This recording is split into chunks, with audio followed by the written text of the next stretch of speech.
Sa totoo lang, meron talagang mga araw na ang hirap-hirap isipin kung ano ang lulutuin para sa hapunan. So kaya naman nandito na tayo at sasabihin ko na sa inyo kung ano ang kinain namin para sa mga ideas nyo. First of all, of course, hindi natin makakalimutan ang kanin. Next time, sabihin ko sa inyo ang best way paano magluto nito. Then, wow guys, this one is super special because this is steamed fish, guys. Take a look at that steamed fish. Meron siyang mga ginger, meron din mga green onions, and then konting steam lang siya. Kumbaga nasa taas siya ng isang steamer or kahit ipatong nyo lang siya. Ang sarap nung fish, guys. This is a panpano. And alam nyo ba, ang sabi nila, pagdating daw sa ibang bansa, ang mahal ng pampano fish, parang mga 5,000 pesos. But let's say, dito sa Pilipinas, sobrang, maybe mga 500 to 1,000 pesos. Meron na tayo steamed fish. Kaya yan, guys, sobrang sarap nito. I cannot tell you guys. And then meron din palang saying na bawal itawid ang fish, kumbaga bawal na i-turn over ang fish, kung hindi masama siya para sa feng shui niyo. So dapat talaga palagi ang fish is nakatuwid lang ng ganyan, and then kukunin nyo siya from the ilalim.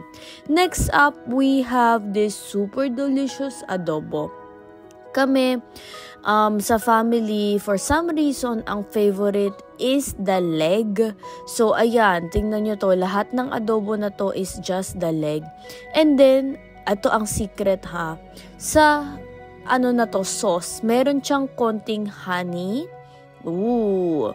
And then, meron konting toyo. And calamansi, guys. Remember the calamansi, the honey.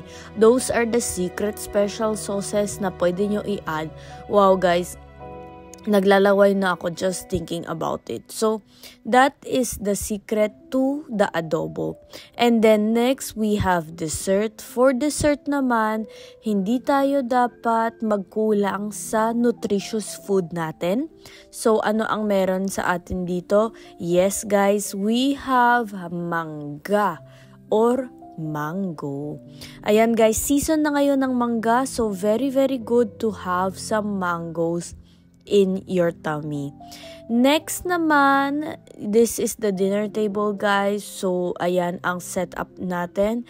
Daily yan inaayos. For the bonus round, we have mais guys. So magkano na ba ang mais ngayon?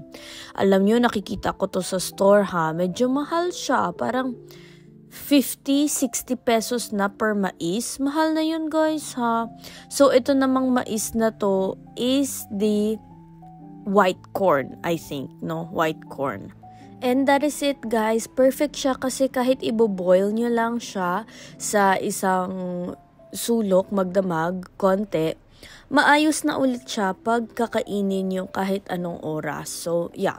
Healthy and nutritious bonus meal for the family to have. Ako guys ha, mabilis marupok yung ngipin ko. So, kinakain ko siya na nakabalat na. Kumbaga, nakatanggal na. Kayo guys, what's your favorite ulam of the week?